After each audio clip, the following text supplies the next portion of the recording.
Assalamu alaikum wa rahmatullahi wa barakatuh, and welcome to another episode of Real Effective Fitness Ref HQ. Today I'm bringing you my take on this topic, sugar versus fat. It's a documentary on Horizon on BBC. It came on BBC Two, check it out. I'm not going to be playing the video, so I'll leave a link in the description where you can go and check it out. Alright, let's get down to it.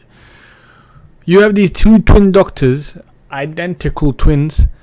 They have exactly the same genes, so it was a good experiment to try this on. So what one of them did was essentially eat sugary foods for about a month, while the other only fats and proteins. Now let's get down to it. The first test that they did was the brain test. And you'll see who fails it, and that will be the one that's eating the fats and the protein. Now here's where I kind of disagree with it. I've done a ketogenic diet where you just eat fats and protein mainly, and your carbs are to a minimum. Essentially, that's what it is. So I've done it before. And I have to disagree. I mean, not entirely disagree, but yes, you will lack brain power in the first 2 weeks of such a diet. Now, there could be a few reasons for that. One of the reasons that they cited was that the brain loves carbohydrates and it likes to feed on glycogen. Now, my take on that would be that the body is used to certain things. The moment you change that, the moment you drastically change it, is where you feel the issues. For example, now if we have someone that's sedentary who does not work out, if he starts to do a high volume type of workout in the gym,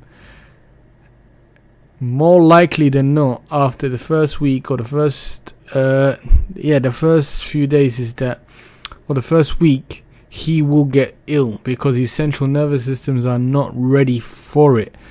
So essentially, my argument will be that you do not, your body does need some time to adjust. That's essentially what I believe. So they gave this test a very short one. Just I think in the first few days of their diet, they gave them this test. So it wouldn't be too reliable on the long run. Maybe on the short run, yes.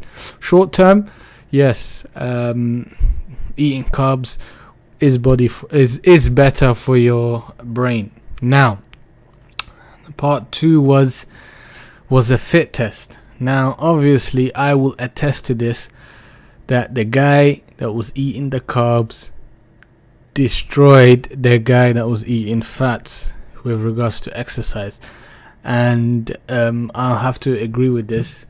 If when it comes down to exercise, carbohydrates is the fuel of the body, you will be able to last longer. You will be able to train harder with carbohydrates. You'll be able to lift heavier weights with carbohydrates. And not to say that it's superior to fats and protein, it's just that it gives you what you need quicker.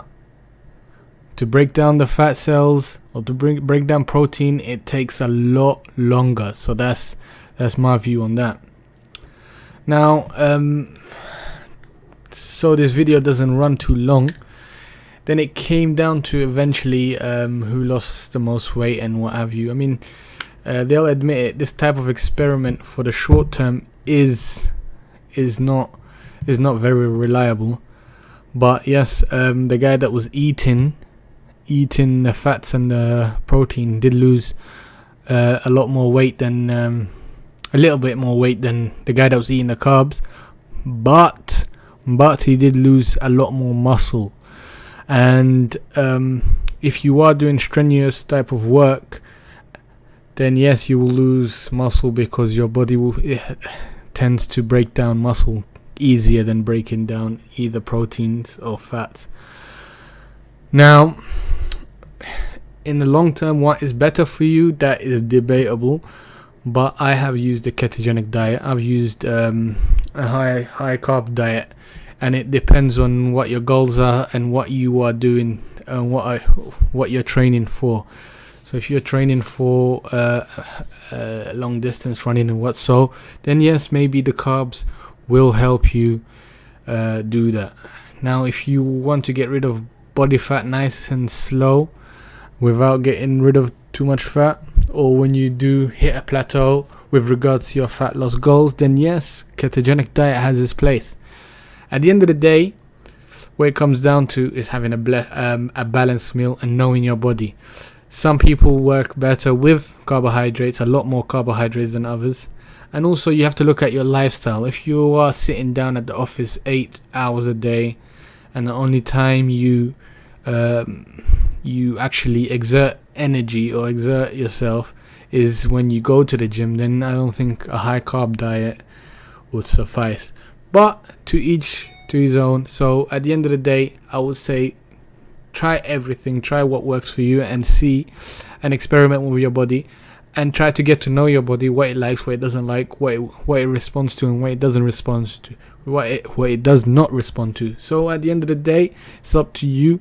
I use a ketogenic diet, part of my fat loss goal, my fat loss journey, and I also use carbohydrates when I need to put on muscle and I need the energy to actually do what I do in my day-to-day running of life. So at the end of the day, it's up to you. So I'll leave it there. You guys check it out. Let me know what you guys think, and I'll see you in the next video. Assalamu alaikum. REF out.